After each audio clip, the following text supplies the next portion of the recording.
அனைவருக்கும் வணக்கம்.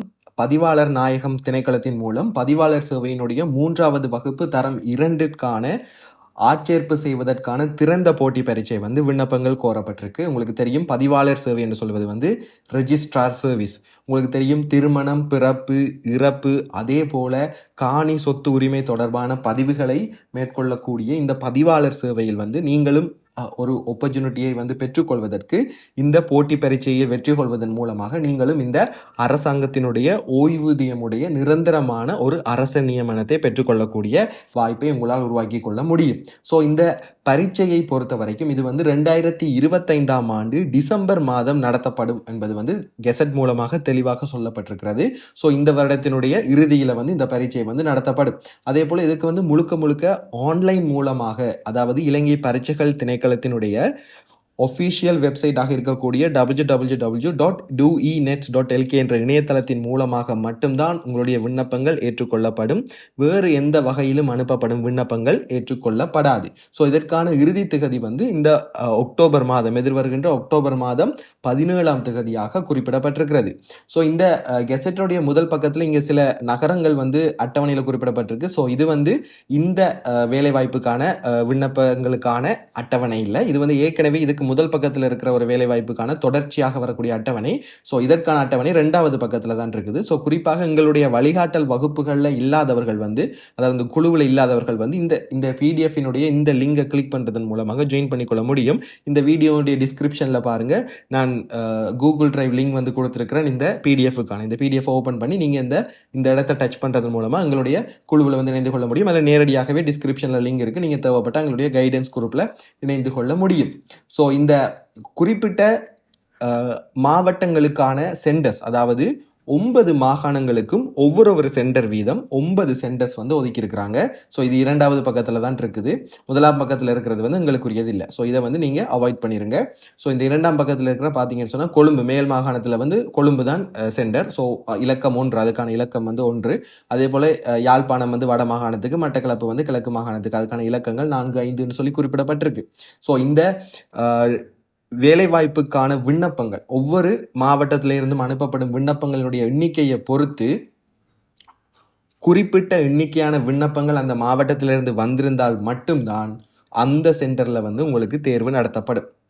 அப்படி இல்லை, ஒருவேளை அளவுக்கு அதிகமான விண்ணப்பங்கள் கிடைக்கவில்லை என்று சொன்னால் நேரடியாக நீங்கள் கொழும்புல போய் இந்த எக்ஸாம் எழுத வேண்டி இருக்கும். பெரும்பாலும் அதற்கான வாய்ப்புகள் மிக குறைவு. ஏன்னு சொன்னால் நிறைய பட்டதாரிகள் இதுக்கு அப்ளை பண்ணுவாங்க. ஸோ அதனால் உங்களுடைய மாகாணத்தில் இருக்கக்கூடிய மெயின் சென்டர்லேயே நீங்கள் எழுதக்கூடிய வாய்ப்பு உங்களுக்கு அநேகமாக கிடைச்சிடும். ஸோ அது தொடர்பாக நீங்கள் பெரிய அளவில் யோசிக்க வேண்டிய அவசியம் இல்லை.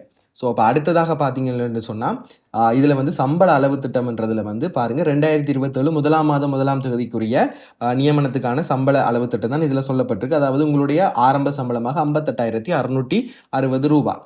இதில் பாருங்க, 10 தர 1,190 ரூபான்றது ஒவ்வொரு வருடமும் 1,190 ரூபா உங்களுக்கு சம்பள ஏற்றம் கிடைக்கும். அது 10 வருடங்களுக்கு தொடர்ச்சியாக கிடைக்கும்ன்றது தான் 10 தர 1,190. ஸோ அப்போ உங்களுடைய ஆரம்ப சம்பளமாக எவ்வளோ இருக்க போகுதுன்னா அந்த 58,660, கிட்டத்தட்ட 60,000 ரூபா உங்களுடைய சம்பளமாக இருக்க போகுது. அது படிப்படியாக ஒவ்வொரு வருடமும் ஏறிக்கொண்டு போகும். ஸோ அதுக்கு பிறகு அரசாங்கம் பட்ஜெட்டூடாக சம்பள ஏற்றங்கள் செய்யும் பொழுது அது வேறாக உங்களுக்கு இதில் கூட்டப்படும். ஸோ பெரும்பாலும் அடுத்தடுத்த 2027க்கு பிறகு இந்த தொடர்ச்சியாக இந்த அரசாங்கம் சம்பளத்தை கூட்டுறதுக்கான நிறைய வாய்ப்புகள் இருக்குது. ஸோ உங்களுக்கு தொடர்ச்சியாக சம்பளம் அதிகமாக கிடைப்பதற்கான வாய்ப்புகள் இருக்குது. இதனுடைய வயதில்லை மெயினாக நம்ம பார்த்தோம் என்று சொன்னால் 21லேருந்து 35. அதாவது இதனுடைய விண்ணப்ப இறுதி திகதியான 10ஆம் மாதம் 17ஆம் திகதி, அடுத்த 10ஆம் மாதம் 17ஆம் திகதி நீங்கள் 21 வயதாக இருக்கலாம் அல்லது அதை விட அதிகமாக இருக்கணும்.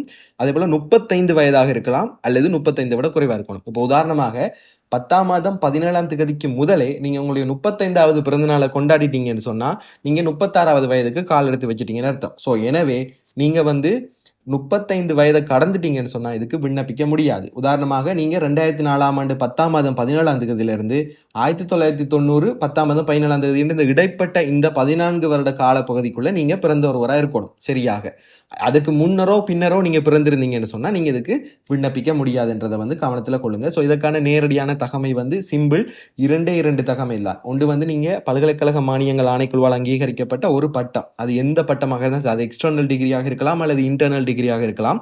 உங்களுக்கு ஒரு டிகிரி இருந்தால் சரி யூஜிசி அப்ரூவ்டாக இருக்கணும். அல்லது இலங்கை சட்டக்கல்லூரியினுடைய இறுதி சட்ட தேர்வில் வந்து நீங்கள் தெரிவு செய்யப்பட்ட ஒருவராக வந்து இருக்கணும். ஸோ நான் ஏற்கனவே சொன்ன மாதிரி இலங்கை சட்டக்கல்லூரியினுடைய இறுதி சட்ட தேர்வில் வந்து நீங்கள் தேர்ச்சி பெற்ற ஒருவராக இருக்கிற பட்சத்தில் வந்து நீங்கள் இதுக்கு விண்ணப்பிக்க முடியும். ஸோ அப்போ இந்த ரெண்டு இல்லை ஏதாவது ஒரு தகமை உங்களுக்கு இருந்தாலும் நீங்கள் விண்ணப்பிக்க முடியும். குறிப்பாக இந்த பல்கலைக்கழக மானியங்கள் ஆணைக்குழுவினால் அங்கீகரிக்கப்பட்ட பட்டம் இருக்கிறார்கள். உங்களுடைய எஃபெக்டிவ் டேட், உங்களுடைய டிகிரி எஃபெக்டிவ் டேட் வந்து 2025 10/17 முதல் இருக்கணும், அல்லது 10ஆம் மாதம் 17ஆம் தேதி சரியாக இருக்கணும். இருந்தால் நீங்கள் விண்ணப்பிக்கலாம். ஒருவேளை உங்களுடைய எஃபெக்டிவ் டேட் வந்து 10ஆம் மாதம் 17ஆம் தேதிக்கு பிறகு தான் இருக்கு அல்லது இனித்தான் உங்களுக்கு எஃபெக்டிவ் டேட் வரப்போகுதுன்னு சொன்னா உங்களால இதுக்கு விண்ணப்பிக்க முடியாது என்பதை வந்து கவனத்தில் கொள்ளவும். ஸோ இதுல வந்து குறிப்பாக உங்களுக்கு வந்து ஆன்லைன் ஊடாக நீங்கள் விண்ணப்பங்களை அதாவது கட்டணங்களை செலுத்தலாம் 1200 ரூபா. அதே போல் நீங்கள் இலங்கை வங்கியின் ஊடாகவும் இதுக்கான கட்டணத்தை வந்து செலுத்த முடியும். ஸோ இதில் நான் அதிகமான விஷயங்களை வந்து நான் டிஸ்கஸ் பண்ண விரும்பையில் நான் நேரடியாக வந்து எப்படி அப்ளிகேஷன் போடுறதுன்ற விஷயத்துக்குள்ளே நான் நேரடியாக போகிறேன். ஸோ இதில் வந்து சில விஷயங்களை மட்டும் சிம்பிளாக சொல்லி முடிக்கிறேன். என்னென்னு சொன்னால் நீங்கள் 3 மொழிகளையும் வந்து இந்த பரீட்சை எழுத முடியும். அது உங்களுக்கு விருப்பமான சிங்களம் அல்லது தமிழ் அல்லது ஆங்கிலம் 3 மொழிகளையும் எழுத முடியும். நீங்கள் எந்த மொழியை தெரிவு செய்கிறீங்களோ அதை பிறகு மாற்ற முடியாது. ஸோ உங்களுடைய மொழி மூலத்தை வந்து தெளிவாக வந்து தெரிவு செய்து கொள்ளுங்க. அதே போல உங்களுக்கு 3 பாடங்கள் இருக்கு: நுண்ணறிவு, பொதறிவு, மொழித்திறன். ஸோ 3மே ஒரு மணித்தியாலங்களை கொண்டது. அது எப்படி இந்த கேள்வி வினா கட்டமைப்புகள் வரும் என்றதை நீங்க இதுல பார்த்துக்கொள்ளலாம். இதற்கான வழிகாட்டல் வகுப்புகள் வந்து மிக விரைவில் இன்னும் ஒரு 3 நாட்கள்ல ஆரம்பிக்கப்பட இருக்குது. ஸோ இணைய ஆர்வம் உள்ளவர்கள் வந்து இந்த இலக்கத்துக்கு தொடர்பு கொள்ள முடியும், அல்லது இந்த PDF கீழே லிங்க்ல இருக்கு. இதுல இருந்து நீங்க இந்த குரூப்ல இணைவதன் மூலமாக எங்களுடைய வழிகாட்டல் வகுப்புகளில் வந்து இணைந்து கொள்ளக்கூடியதாக இருக்கும். சரிதானே? ஸோ இப்போ நான் கூகுளில் போயிட்டு நீங்கள் நேரடியாக என்ன டைப் பண்ணணும்னு சொன்னால் எக்ஸாம் அப்ளை ஆன்லைன் என்றதை வந்து டைப் பண்ணுங்க. டைப் பண்ணீங்கன்னு சொன்னால் நீங்கள் இலங்கை பரீட்சைகள் திணைக்களத்தினுடைய உத்தியோகபூர்வ இணையதளத்துக்குள்ளே வந்து உங்களால் நுழையக்கூடியதாக இருக்கும். இதில் முதலாவதாக இருக்கிறத கிளிக் பண்ணுங்க. கிளிக் பண்ணீங்கன்னு சொன்னால் உங்களுக்கு இதில் வந்து அப்ளை ஃபார் எக்ஸாம்ஸ்ன்னு சொல்லி இருக்குது. அதே போல் கண்டினியூ ஆஃப்டர் பேமெண்ட் இருக்குது. இந்த கண்டினியூ ஆஃப்டர் பேமெண்ட் உங்களுக்கு பின்னுக்கு தேவைப்படும். எந்த இடத்துல தேவைப்படும் என்றதை நான் சொல்கிறேன். முதலாவதாக அப்ளை ஃபார் எக்ஸாம்ன்றதான் எங்களுக்கு முக்கியம். ஸோ அதை வந்து கிளிக் பண்ணி கொள்ளுங்க. இப்போ அதில் பாருங்கள், உங்களுக்கு முதல் 2மே வந்து ரெஜிஸ்டார் என்று சொல்லி தான் இருக்கு. இங்கே பாருங்க, recruitment to grade 3 of class 1 of the registrar service. அடுத்ததும் பாருங்க, open competitive examination for the recruitment to the post of grade 2 of class 3 of registrar service. So இந்த இடத்துல நீங்க தவறுதலா முதலாவதுக்கு போய் அப்ளை பண்ணிடுறாங்க. இந்த முதலாவது வந்து என்னன்னு கேட்டீங்கன்னா, இங்கே பாருங்க லிமிடெட் ஸ்கீம் இருக்கு. அதை லிமிடெட் ஸ்கீம்டா ஆல்ரெடி ரெஜிஸ்டார் சர்வீஸில் இருக்கிறவங்க அவங்களுடைய அடுத்த கிரேட் 1க்கு, அதாவது கிரேட் 3 கிளாஸ் 1க்கு போகிறதுக்கோ அல்லது வேறு ஏதாவது ஒரு வகுப்புக்கு போகிறதுக்கோ எழுதக்கூடிய மட்டுப்படுத்தப்பட்ட ஒரு போட்டி பரீட்சையாக தான் லிமிட்டட்ன்றது இருக்கும். ஸோ நாங்கள் எழுத போகிறது லிமிட்டட் இல்லை. ஸோ எங்களுக்கு வந்து ஓப்பன் காம்படிட்டிவ் எக்ஸாமினேஷன் தான் நாங்கள் எழுத போகிறோம், கிரேட் 2 கிளாஸ் 3. ஸோ அப்போ இரண்டாவதாக இருக்கக்கூடிய இதைத்தான் நாங்கள் அப்ளை பண்ணணும். இதில் நீங்கள் அப்ளை போய் அப்ளை பண்ணலாம். இன்ஸ்ட்ரக்ஷன் தேவைண்டா இதில் பார்த்துக்கொள்ளுங்க. அடுத்த கெசட் உங்கள்கிட்ட இல்லைனாலும் இதை கிளிக் பண்ணி நீங்கள் கெசட் எடுத்துக்கொள்ளலாம். சரிதானே? அடுத்தது வந்து இங்கே பாருங்கள், நான் அப்ளை என்றதை கொடுக்குறேன். சரிதானே? கொடுத்தா உங்களுக்கு வந்து முதலாவதாக உங்களுடைய NIC நம்பர் கேட்கப்படும். அதுபோல் மொபைல் நம்பர், இமெயில் அட்ரஸ் 3டையும் ரெடியாக வச்சுக்கொள்ளுங்க. ரெடியாக வச்சுட்டு இதில் வந்து நீங்கள் ஃபில் பண்ண முடியும். இப்போ நான் சும்மா ஒரு டீட்டெயில்ஸை ஃபில் பண்ணி உங்களுக்கு காட்டுறேன்னு பாருங்கள். சரிதானே? இது எதுவுமே உண்மையான விவரங்கள் இல்லை. இது எல்லாமே நான் சும்மா ஃபில் பண்ணுறேன். இப்போ நான் ஏற்கனவே இது ரெடியாக வச்சுருந்தது. ஸோ அடுத்தது வந்து vacancysalon@gmail.com வந்து நான் என்னுடைய ஒஃபிஷியலான இமெயில். ஸோ அந்த இமெயிலையும் கொடுத்து அக்ரி வித்னு சொல்லி I am not robotன்றதையும் கொடுத்துக்கொள்ளுங்க. கொடுத்துட்டு நெக்ஸ்ட் என்றதை கிளிக் பண்ணீங்கன்னு சொன்னால் உங்களுக்கு உடனடியாக ஒரு OTP ஒன்று உங்களுடைய மொபைல் இலக்கத்துக்கு வந்து அனுப்பப்படும். ஓகே, மீண்டும் ஒரு OTP வந்திருக்கு. இப்போ கொடுத்து பார்க்குறேன். ஓகே, இப்போ நான் அப்ளிகேஷனுக்குள்ளே நேரடியாக வந்துட்டேன். அது சில நேரம் OTP உங்களுக்கு பிள்ளைன்னு சொன்னால் திரும்ப ரீசெண்ட் OTP கொடுத்துட்டு திரும்பவும் உள்ளே வரக்கூடியதாக இருக்கும். ஸோ இப்போ இதில் வந்து பாருங்கள், எந்த மீடியத்தில் வந்து நீங்கள் அப்ளை பண்ண போகிறீங்கன்றது நேரடியாக கேட்டிருக்கிறாங்க. அப்போ நேரடியாக நீங்கள் தமிழ் மீடியம்ன்றதை வந்து செலக்ட் பண்ணக்கூடியதாக இருக்கும். சரிதானே? இப்போ அடுத்தது வந்து இதில் வந்து நீங்கள் மீடியத்தை மாற்றி கொடுத்தீங்கன்னு சொன்னால் திரும்ப மாற்றிடலாது. அதில் வந்து நீங்கள் மிக அவதானமாக இருக்கணும். ஏன்னு சொன்னால் ஒரு தடவை தான் நீங்கள் உங்களுடைய மீடியத்தை வந்து மாற்றக்கூடியதாக இருக்கும். சரிதானே? மீடியத்துக்கு அடுத்ததாக உங்கள்கிட்ட வந்து கேட்கப்பட்டிருக்கிறது வந்து எந்த சிட்டியில் வந்து நீங்கள் எழுத போகிறீங்க. ஸோ உங்களுடைய மாகாணத்தில் இருக்கக்கூடிய சிட்டியை வந்து நீங்கள் முதலாவது சூஸ் பண்ணுங்கள்.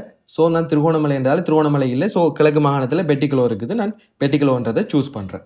இரண்டாவதாக நான் ஜெஃப்னான்றதை சூஸ் பண்ணுறேன். எனக்கு ஜெஃப்னா இலக்குவாக இருக்கும். ஸோ நான் அதனால ஜெஃப்னா சூஸ், நீங்கள் உங்களுக்கு விருப்பமானதை நீங்கள் சூஸ் பண்ணி கொள்ளலாம். சரிதானே? 2 சென்டர்கள் முதலாவது எது கிட்ட இருக்கோ அதை முதலாவதாக கொடுத்துட்டு இரண்டாவதாக கிட்ட இருக்கக்கூடியதை இரண்டாவதாக கொடுத்துக்கொள்ளுங்க. சரிதானே? அடுத்தது பர்சனல் இன்ஃபர்மேஷன். இது மிக முக்கியமானது. ஸோ இது எல்லாமே வந்து நீங்கள் கேபிட்டல் லெட்டர்ஸ், அதாவது பிளாக் கேபிட்டல் லெட்டர்ஸில் வந்து ஃபில் பண்ணணும். ஸோ முதலாவதாக நான் இதில் வந்து ஃபில் பண்ணுறேன். ஒரு நேம் வந்து நான் சும்மா கொடுக்குறேன். சரியா? பிரியா சண்முக ராஜான்னு சொல்லி நான் கொடுக்குறேன். சரிதானே? சரிதானே? இப்போ பிரியா சண்முகராஜான்னு நான் கொடுக்குறேன். ஸோ இந்த நேமை கொடுத்துட்டு ஃபுல் நேமையும் அப்படியே டைப் பண்ணுங்கள். உங்களோட ஃபுல் நேமை பாய்ஸும் வந்து உங்களோட ஃபுல் நேமை டைப் பண்ணுங்கள். டைப் பண்ணிவிட்டு அடுத்ததாக இனிஷியலோட கேட்டிருக்கிறாங்க. அப்போ பிரியான்றது பேர், இனிஷியல்ன்றது அடுத்ததாக வரணும். அப்போ சண்முகராஜாவுக்கு எஸ் என்று போட்டு இன்னொரு டாட் உங்களுடைய அப்பாவினுடைய இனிஷியலை வந்து இதில் கொடுத்தீங்கன்னா சரி. சரிதானே? அடுத்தது வந்து பெர்மனன்ட் அட்ரஸ், அதுவும் பிளாக் கேபிட்டல் லெட்டர்ஸில் கேட்டிருக்கிறாங்க. ஸோ பெர்மனன்ட் அட்ரஸ் வந்து நான் கொடுக்குறேன் 54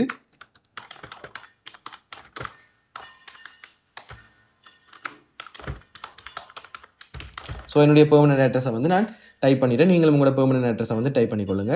போஸ்டல் டவுன் வந்து நான் ட்ரிங்கோமலைன்னு கொடுக்குறேன். சரிதானே? சரியா?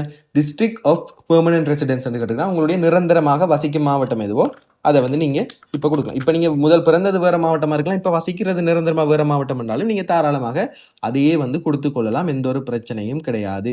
சரியா? ஜெண்டர் வந்து நான் ஃபீமேல் கொடுக்குறேன். சிவில் ஸ்டேட்டஸ் வந்து நான் அன்மெரிட் கொடுக்குறேன். சரியா? அடுத்தது டேட் ஆஃப் பர்த் வந்து கேட்டிருக்கிறாங்க. டேட் ஆஃப் பர்த் வந்து நீங்கள் நேரடியாக நான் இதில் கொடுக்குறேன். 96ஆம் ஆண்டு ஜனவரி மாதம் 13ஆம் தேதி என்று சும்மா ஒரு டேட் வந்து கொடுக்குறேன். சரிதானே? சும்மா ஒரு டேட்டை கொடுத்துட்டு அடுத்தது வந்து age as at the closing date of application, அதாவது அக்டோபர் மாதம் 17ஆம் தேதியான க்ளோசிங் டேட் என்று உங்களுடைய ஏஜ் என்ன, சும்மா 24 வயது 25 வயது கொடுக்கக்கூடாது. எத்தனை வயது, எத்தனை மாதம், எத்தனை நாள் என்றதை கொடுக்கணும். சரியா? அதுக்கு வேணும்னா நீங்கள் இங்கே போயிட்டு நேரடியாக ஏஜ் கால்குலேட்டர்னு சொல்லி டைப் பண்ணி ஏஜ் கால்குலேட்டர்னு டைப் பண்ணுங்கள். சும்மா இப்படி டைப் பண்ணிவிட்டு இங்கே போயிட்டு இங்கே பாருங்கள், முதலாவதாகவே ஏஜ் கால்குலேட்டர்னு இருக்குது. அதில் போயிட்டு உங்களோட முதலாவது டேட் ஆஃப் பர்த்தை கொடுங்க. ஜனவரி நான் 13 கொடுத்தேன்னா ஜனவரி 13 1996. சரியா? எந்த டேட்டுக்கு கால்குலேட் பண்ணணும்? க்ளோசிங் டேட்டுக்கு அக்டோபர் 17 2025 கால்குலேட்டர் கொடுத்தீங்கன்னா இந்த வந்துட்டு 29 இயர்ஸ் 9 months 3 days. அவ்வளோதான். இது அப்படியே காப்பி பண்ணி கொண்டு வந்து இங்கே கொடுத்தோம்னா சரி. சரியா? அவ்வளோதான், சின்ன விஷயம். சரியா? கொடுத்தாச்சு. அடுத்த மொபைல் நம்பர் கேட்டிருக்குது, நான் அதை கொடுக்குறேன். சரியா? அடுத்தது மிக மிக முக்கியமான விஷயம், இந்த இடத்துல நீங்கள் கவனமாக இருக்கணும். Under which paragraph of the examination notice are you eligible to apply for the examination. அதாவது நீங்கள் பாருங்கள், அதில் 6வது பேராகிராஃப் இருக்குது பாருங்கள். சரியா? 6வது பேராகிராஃபில் வந்து தகமைகள் வந்து கேட்டிருக்கிறாங்க. சரியா? இங்கே பாருங்கள் தகமைகள். அதில் 6வது 1 வந்து 2 வந்து நீங்கள் டிகிரி வச்சிருக்கணும், அல்லது நீங்கள் உயர் நீதிமன்ற சட்டத்தனி, அதாவது சட்ட வழக்கறிஞராக இருக்கணும். சரியா? இப்போ இதில் வந்து எதன் அடிப்படையில் நீங்கள் டிகிரி தானே வச்சிருக்கிறீங்க, அப்போ 6ல் 2 கொடுக்கலாம். ஒருவேளை நீங்கள் லோயராக இருந்தால் 6ல் 3 கொடுக்கணும். இல்லைங்கிட்டா? இதுதான் நாங்கள் கேட்டிருக்கிறாங்க. சரிதானே?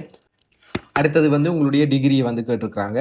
ஸோ உங்களுடைய டிகிரியை வந்து உங்களுடைய டிகிரி சர்டிஃபிகேட் எடுத்து கையில் வச்சுக்கொள்ளுங்க. கையில் வச்சுக்கொண்டு உங்களுடைய டிகிரியினுடைய ஃபுல் நேமையும் இதில் வந்து டைப் பண்ணுங்க. சரிதானே?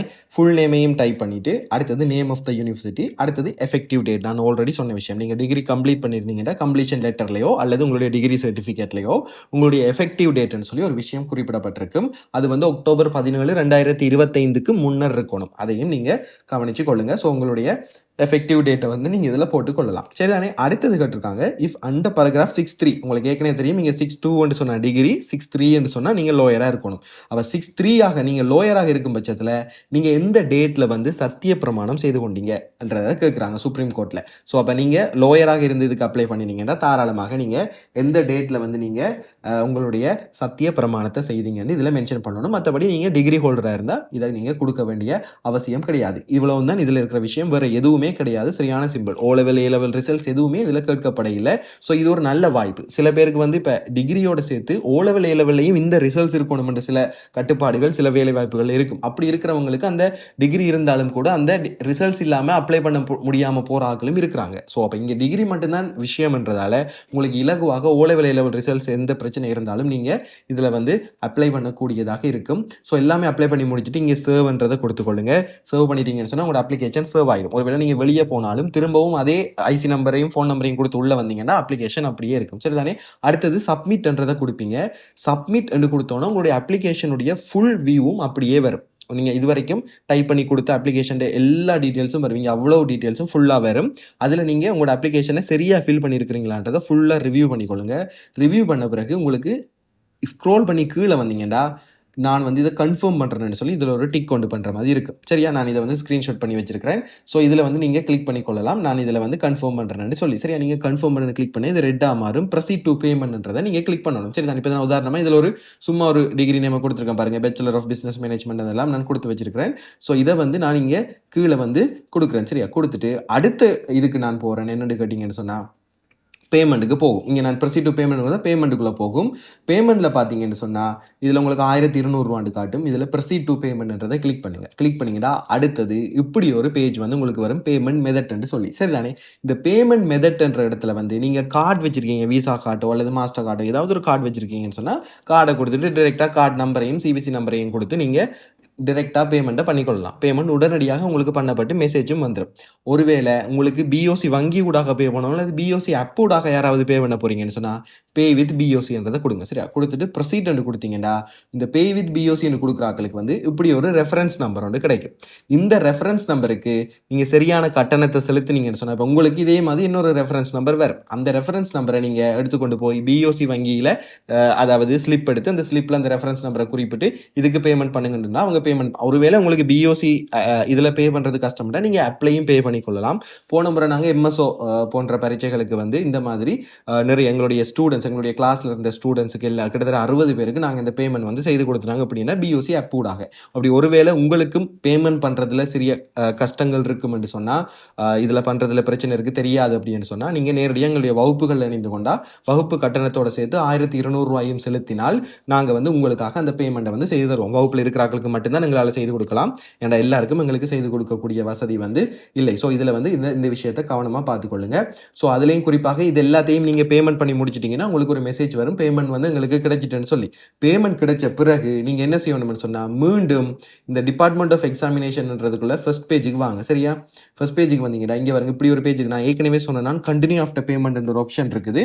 ஸோ அதை வந்து நீங்கள் கிளிக் பண்ணணும். கிளிக் பண்ணிட்டு உங்களுடைய ரெஃபரன்ஸ் நம்பர் ஏற்கனவே ஒன்று கிடைச்சிருக்கு தானே, உங்களுக்கு பேமெண்ட் பண்ணிட்டீங்க. பண்ணின பிறகு தான் என்ன செய்யணும், கண்டினியூ ஆஃப்டர் பேமெண்ட்ல இந்த ரெஃபரன்ஸ் நம்பர் இதில் கொடுத்தீங்கன்னு சொன்னால் உங்களுக்கு வந்து இப்படி ஒரு பேஜ் வந்து உருவாகும். இந்த பேஜில் ப்ரொசீட் கொடுத்து திரும்பவும் உங்களோட பேர் எல்லாம் காட்டும். அதில் கம்ப்ளீட் அண்ட் சப்மிட்ன்றதை கொடுத்தீங்கன்னா கடைசியாக டவுன்லோட் மை அப்ளிகேஷன் வரும். இதில் உங்களோட அப்ளிகேஷனை நீங்கள் டவுன்லோட் பண்ணி எடுத்துக்கொள்ள முடியும். ஸோ ஒரு சேஃப்டிக்காக எடுத்து வச்சுக்கொள்ள முடியும். அதை வந்து நீங்கள் போஸ்ட் பண்ண வேண்டிய அவசியம் கிடையாது. நீங்கள் வச்சு கொண்டு இருந்தீங்கன்னா சரி, வேறு ஒன்றுமே நீங்கள் அதை செய்ய தேவையில்லை. உங்களோட அப்ளிகேஷன் நான் அனுப்பியிருக்கேன்றதுக்கு ஒரு ஆதாரம், அவ்வளவுதான். வேறு ஒன்றுமே செய்ய தேவையில்லை. பிரிண்ட் அவுட் எடுத்து ஒரு ஃபைலில் போட்டு வச்சுக்கொள்ளுங்க, அவ்வளவுதான் விஷயம். சரிதானே, இவ்வளவுதான் விஷயம். ஸோ குறிப்பாக எங்களுடைய வகுப்புகள் வந்து இந்த 3 நாள் ஆரம்பிக்கப்பட இருக்கு. குறிப்பாக இப்போ அண்மையில் நடைபெற்ற எம்எஸ்ஓ பரீட்சையில் கூட தேசிய மட்டத்தில் தமிழ் பிரிவில் முதலிடம் பெற்றது எங்களுடைய மாணவி தான். ஸோ தேவையானக்கள் தாராளமாக கீழே டிஸ்கிரிப்ஷனில் லிங்க் இருக்குது, குரூப்பில் ஜாயின் பண்ணிக்கொள்ளுங்க. எங்களுடைய கிளாஸில் வந்து இணைஞ்சு கொள்ளுங்க. நன்றி, வணக்கம்.